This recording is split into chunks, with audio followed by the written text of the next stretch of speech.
রাধে রাধে, হরে কৃষ্ণা। তো আজকে আমরা শিলিগুড়ি এনজিপি থেকে যাব হচ্ছে গঙ্গাসাগর আর মায়াপুর হয়ে। তো কেনই বা মায়াপুর হয়ে যাব গঙ্গাসাগরে, আর কীভাবেই বা যাব, আর একটা জানিয়ে দিই সমস্ত খরচা কিন্তু ফ্রি। তো কীভাবে ফ্রি হলো আর কেই বা খরচা বহন করবে সমস্ত ডিটেলস কিন্তু আমি জানাবো। আর চলার পথে হচ্ছে ইনকামও হয়ে যাবে আর উল্টো টাকা পাবো, আর সমস্ত খরচাও হচ্ছে ফ্রি। তো কীভাবে হবে, তো চলো ভিডিওটার সাথে থাকো। দেখতে পাচ্ছি যে গঙ্গাসাগর, আর এই যে কপিলমুনি আশ্রম দেখতে পাচ্ছ, খুব সুন্দর একটা দৃশ্য। এখানে কিন্তু প্রতি বছরে হাজার হাজার লোকেরা আসে, লাখো লাখো লোক আসে পুণ্যার্থীর জন্য, চান করার জন্য।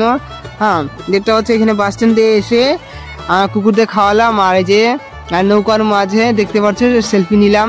তো ফটো নেওয়া নিষেধ, তবুও একটা স্মৃতি হিসেবে, যেহেতু ফটোগ্রাফার ব্লগার।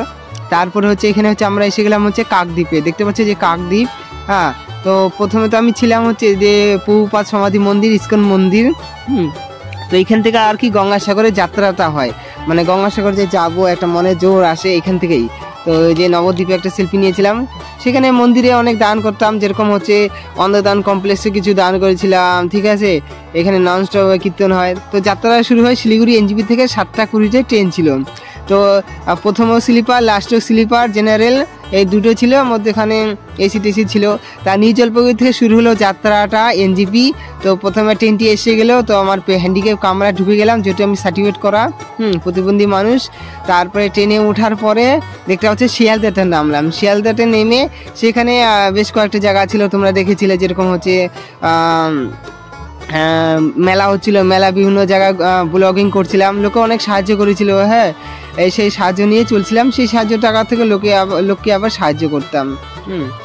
তারপরে এসে গেছি কৃষ্ণনগর সিটিতে। কৃষ্ণনগর সিটি আসার পরে নবদ্বীপে যে মায়াপুর আর কি মন্দিরে ঢুকি, সেখানে গোশালা দান করেছিলাম। প্রভুপাদ সমাধি মন্দিরে অনুষ্ঠান চলছিল, রুম ভাড়া করেছিলাম, ঠিক আছে। প্রথমবার রুম ভাড়া করি, সেখানে বিদেশিরা এসে হচ্ছে প্রোগ্রাম করে, অনুষ্ঠান করে। আর এখানে দেখছি হচ্ছে অন্নদানে হচ্ছে খাবার খাওয়ায় ফ্রিতে। তো সকালে কুপন কাটতে হয়। আর এই যে হচ্ছে নবদ্বীপ মায়াপুর হচ্ছে গঙ্গা, সেখানে স্নান করে মন্দিরে গিয়েছিলাম। মন্দিরে গিয়ে হচ্ছে প্রভুকে প্রণাম করতাম, মন্দির দর্শন করতাম। গোশালাও গিয়েছিলাম, গোশালাও গিয়ে গৌমাতাকে প্রণাম করেছিলাম, সেখানে দান করেছিলাম। আর দেখতে পাচ্ছ গরু গাইতেও চলেছিলাম, হ্যাঁ, যে অন্নদান কমপ্লেক্স। তো সবই ঠিকঠাক ছিল, কিন্তু একদিন নজর লেগে গেলো আমার। দেখতে পাচ্ছি এটি হচ্ছে মূল গেট, আর এই যে ভিতরের দৃশ্য, আর যে বান্দরদেরও খাওয়াতাম। তো একদিন কি হলো, যেহেতু প্রতিবন্ধী মানুষ, পরনে ছেঁড়া পেরা পুরোনো কাপড়, একজন নজর লেগে গেল যে এই প্রতিবন্ধী মানুষটা এই মন্দিরের ভিতরে কি করছে, চলাফেরা, হাঁটা চলাফেরা। আসলে কিন্তু আমি সেখানে গিয়ে প্রচার করছিলাম, হ্যাঁ, ব্লগিং করছিলাম। তো এক শীতের সকালে সেখান থেকে আমাকে তাড়িয়ে দেয়। কেন তাড়িয়ে দেয়? সিকিউরিটি গার্ডের সমস্ত মোবাইলে কিন্তু এক প্রভু আমার ফটো সেন্ড করে দেয় যে একে মন্দিরের ভিতরে যাতে না দেখা যায়। আমাকে সেখান থেকে তাড়িয়ে দেয়। ট্রেনে আসি, ট্রেনে যে ঝালমুড়ি এক দাদা খাওয়ায়, অত্যন্ত দুঃখ লাগছিল যে মন্দিরেও আমার ঠাই হলো না। তার কারণ হলো ওই যে হেল্প মি বোর্ড ছিল, প্রভু বলে, প্রভু বললো যে ভিক্ষা করতে পেরেছে, মানে তার মনে অনেক অন্য ধারণা জেগেছিল, যার ফলে আমাকে মন্দিরের ভিতরে যাতে না থাকি, আর ওই জন্য সমস্ত গার্ডে মেসেজ করে দেয়। তারপর তারা আমাকে তাড়িয়ে দেয়। কি আর করবো, এক রাস্তা বন্ধ হলে তো এক রাস্তা খুলে যায়। ইনফর্ম আসলো, হ্যাঁ, একজনকে গঙ্গাসাগরে ঘোরাতে হবে। সেখানে মন্দির থেকে একজনের সাথে কন্ট্যাক্ট হয়েছিল, তা ওনাদেরকে নিয়ে আমি কাকদ্বীপে এসে যাই। দেখতে পাচ্ছি যে কাকদ্বীপ, কাকদ্বীপ আসার পরে নৌকোর মধ্যে তাদেরকে পারাপার করছিল না, বলছে আজকে বড় নৌকা বন্ধ, ছোট নৌকা করে যাওয়া যাবে না। অনেক রিকোয়েস্ট করার পর তারা নৌকা চড়ালো। তাদের জিম্মাদার আমি নিলাম। তারা এসেছিল হচ্ছে ইসের থেকে, বানারস থেকে। তো বানারস থেকে এসেছিল, ওনাদেরকে টুরিস্ট হিসেবে আমি ঘোরাচ্ছি। তারপরে কয়েকটা ওনাদেরকে ফটো ভিডিও তুলে দিলাম। তারপরে আমরা টোটো করে একটি অটো ভাড়া করে আমরা এখন পৌঁছে যাব হচ্ছে গঙ্গাসাগরে, হ্যাঁ, কপিলদেব মন্দিরে। তো সেদিনকার বাস বন্ধ ছিল, বাসে হচ্ছে কম ভাড়া। তাও দেখতে পাচ্ছি যে চলার পথে হচ্ছে গঙ্গাসাগর চলার পথের দৃশ্য। আর সেখানে বাস স্ট্যান্ডে আসার পরে যে কুকুরদের খাওয়াচ্ছি, বিস্কুট খাওয়াচ্ছি সে ভিক্ষার টাকার থেকে। দেখতে পাচ্ছি যে আমি কপিল মন্দিরে এসে গেলাম, কপিল মন্দির আশ্রমে। হ্যাঁ, সেখানে হচ্ছে ফ্রিতে থাকা যায়, আর হচ্ছে আধার কার্ড লাগে। তো দেখতে পাচ্ছ সমস্ত খরচা কিন্তু ওনারাই বহন করছিল, যেহেতু ওনাদের টুরিস্ট হিসেবে গিয়েছিলাম। আমার একটা খরচা নেই, বাকি সৌভাগ্য। এক রাস্তা বন্ধ হইলো, এক মন্দির বন্ধ হইলো, এক মন্দিরে পৌঁছে গেলাম। দেখতে পাচ্ছ এই যে কপিল মন্দিরটা, হ্যাঁ কপিল মন্দির আশ্রম, সেখানে গিয়ে মন্দির দর্শন করলাম, হ্যাঁ প্রার্থনা করলাম, কারণ আজ অসহায়, অত্যন্ত অসহায়, পথে ঘাটে ঘোরাফেরা করছি। হ্যাঁ কারণ আমার মা নিজস্ব প্রাপ্য জায়গা, দাদুর প্রাপ্য জায়গা, সেখানে নিজের আত্মীয়রা মামারা দিতে চাচ্ছে না। এবং মার সই নিয়ে তারা জমি জমা বিক্রি এবং দাদুর ব্যাংকে থেকে টাকা উঠিয়ে তারা আমাদের দিচ্ছে না। যাই হোক একটা প্রচণ্ড অসুবিধার মধ্যে পড়ে আছি, অভার সংকটের মধ্যে। তাই গঙ্গাসাগরে ডুব দিলাম, নিজেকে অনেক হালকা বোধ মনে করলাম যে অনেক দুঃখ বেদনা আছে, দুঃখের জন্য হয়তো আজকে এই গঙ্গাসাগরে আসতে পেরেছি। কারণ মানুষ ভগবানকে তখনই স্মরণ করে যখন বিপদে পড়ে। আজকে আমার মামারা অনেক আনন্দে আছে, তাই ওরা ভগবানের স্মরণ করেও না, হয়তো মন্দির দর্শনও করে না, কিন্তু তাদেরও একদিন এরকম অভাব সংকটে আসবে। যদি তাদের কোটি টাকা মালিক হোক না কেন, আমার মাকে ঠকিয়ে তারা একা খেতে যাচ্ছে, রাজযুক্ত বেশি দিন করতে পারবো না। যাই হোক এই ভগবানের কাছে আসার পরে, হ্যাঁ মন্দির যে গঙ্গাসাগরে আসার পরে অনেক দুঃখ মুছে টুছে, চোখের জল মুছে টুছে গঙ্গাসাগরে চান করার পরে নিজের শরীরটা অনেক পবিত্র মনে হলো, অনেক হালকা মনে হলো আর কি। গঙ্গাসাগরে যখন চান করবো নিজের মাথাটা হালকা মনে হবে। তারপর এই যে গঙ্গাসাগর নিয়ে চারপাশে মূর্তি রয়েছে, এখানে শিবের মূর্তি, মহাদেবের মূর্তি, কপিল মন্দির মূর্তি। এখানে তোমরা এসে সেলফি ভিডিও টিডিও শ্যুট করতে পারবে, খুব সুন্দর জায়গা, হ্যাঁ অত্যন্ত পবিত্র জায়গা। ওনাদের কয়েকটা ফটো ভিডিও তুলে দিলাম। দেখতে পাচ্ছি যে কপিল মন্দির, হ্যাঁ এখানে আসা কিন্তু একটা সৌভাগ্য লাগে। যেহেতু আমি বেকার, কি করব, কাজকর্ম নাই, ঘুরে বেড়াই, ঘুরতে ঘুরতে কিন্তু রোজগার হয়।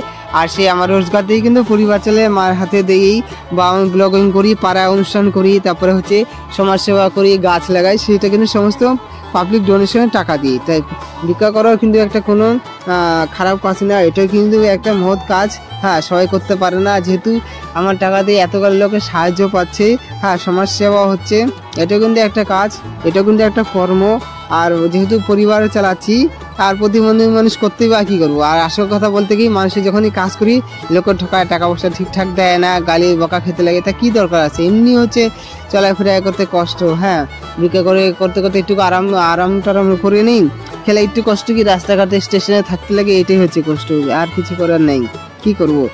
আর কবে ঠিকঠাক হবে, সাহায্য তো পাওয়াই যায় না। ওনারা তারপর আমাদেরকে খাওয়ালো, আমাকে খাওয়ার পরে এই যে কপিলমুনি আশ্রম থেকে আমরা হচ্ছে রওনা দিলাম হচ্ছে নামখানা উদ্দেশ্যে।